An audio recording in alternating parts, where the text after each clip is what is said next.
What's going on, Geminites? It's your boy Gem Mint, back at you with another CGC Spotlight. This time we're doing a 2-for-1 on Amazing Spider-Man 129. First appearance of the Punisher. We got one in an 8.5 and a 9.4 by CGC, so stay tuned.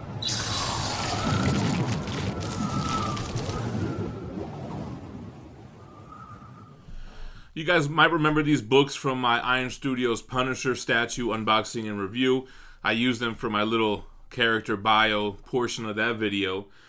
But yeah, Punisher, Frank Castle, one of the big boys of the Bronze Age, one of the first anti-heroes. Somebody correct me if I'm wrong, but I'm still sticking by that. A fan favorite, cult following, anti-hero who will punish bad guys. When the good guys put them down, they get back up. When Punisher puts them down, they stay down.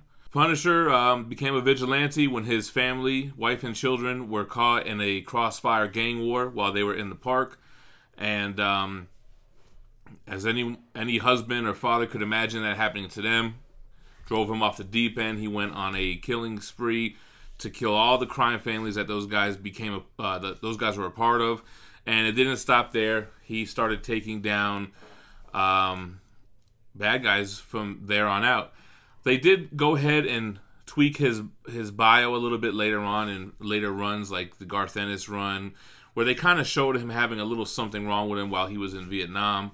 And some people had a problem with that.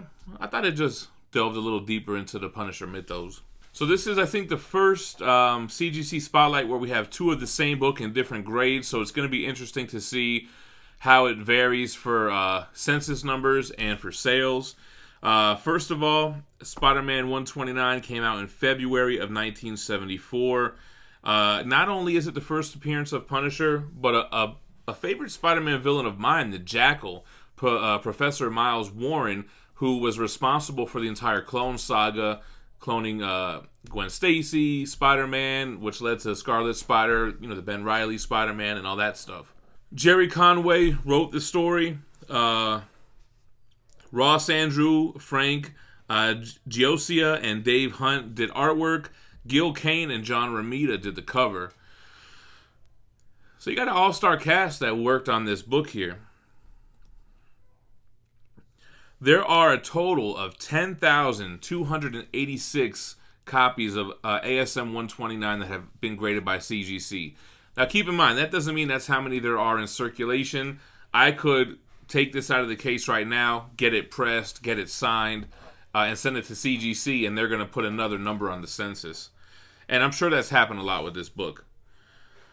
But if we look at the individual grades, the 8.5, which is very fine plus, there are a total of 1,015 copies.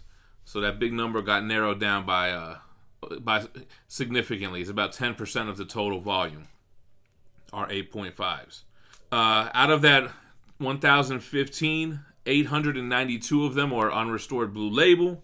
2 of them are the qualified green label, probably signatures that weren't verified. 3 qualified. Was that what I said? 106 of them are signature series, and 14 of them have been restored.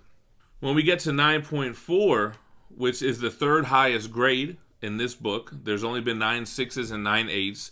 Never has there been a 9.9 or a 10 graded in this book.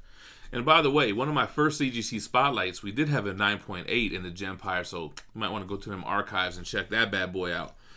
But anyway, the 9.4, there are 701 graded copies on the census. Out of the 701, you have 638 unrestored blue label, 1 qualified, 50 signature series, and 12 restored in the near mint 9.4 grade. So there's only about 300 less in this grade.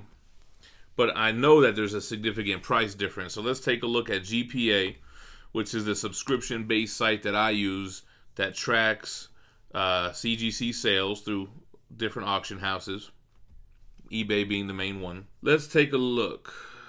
It's in a book. It's reading Rainbow.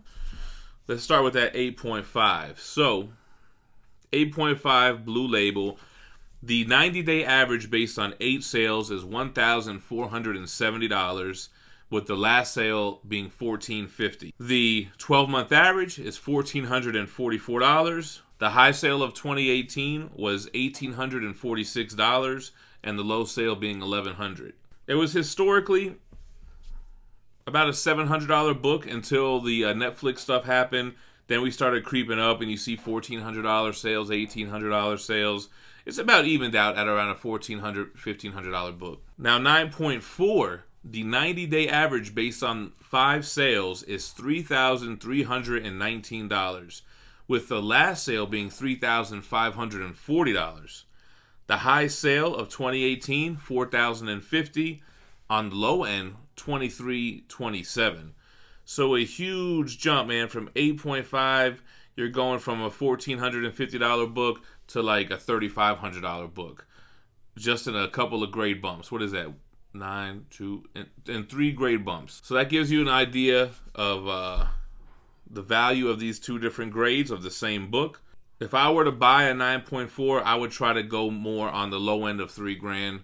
And if I was trying to buy an 8.5, I'd be trying to go as close to like $1,100 as possible. The book is still going up in every grade.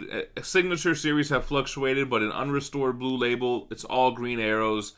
You would think it's going to slow down because the hype is over from the Netflix stuff, but man, they might bring him back for something in the Marvel streaming service and the movies. And I think Netflix is still doing a season 2 of Punisher. I'm pretty sure. I heard something recently. Anyway, let me know what you think about Amazing Spider-Man 129 in the comments below. Drop me a like on the way out. Make sure to subscribe to the channel for more daily content, which includes taking a look at CGC key issues, and we have other daily content as well. Make sure you check them archives to take a look at that 9.8 too, man. That was kind of in the earlier stages of the channel as well. Last but not least, y'all stay minty fresh. Peace.